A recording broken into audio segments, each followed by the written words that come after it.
পৃথিবী বলে নবীকে অস্বীকার করতে হবে না, তবে নবীকে টেনে নিজের কাতারে নামিয়ে আনো।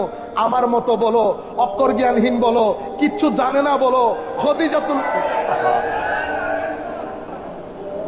খদিজাতুল কুবরা রাদিয়াল্লাহু তাআলা আনহা সম্পর্কে যা মন চাই বলো, হযরত আলীকে মদখোর বলো, যা মন চাই বলো।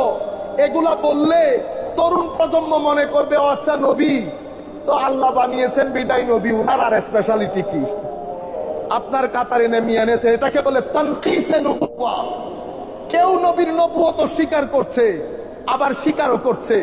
আপনারা তাদেরকে একটা নাম দিয়েছেন কাদিয়ানি। আরেক দল, আমরা আমাদের ছেলেরা, আমার ভাই বোন, তারা তানকিসে নবুওয়াত করে, আমার নবীকে ছোটখাটো করে উপস্থাপন করে। পৃথিবী এটাই চায়।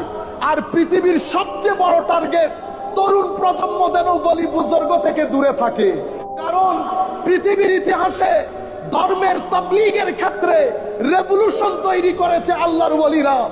যেই যেখানে গেছে হাজার মানুষ থেকে কোটি মুসলমান রূপ নিয়েছে এক আল্লাহর ওলির সিনার নূরের মাধ্যমে।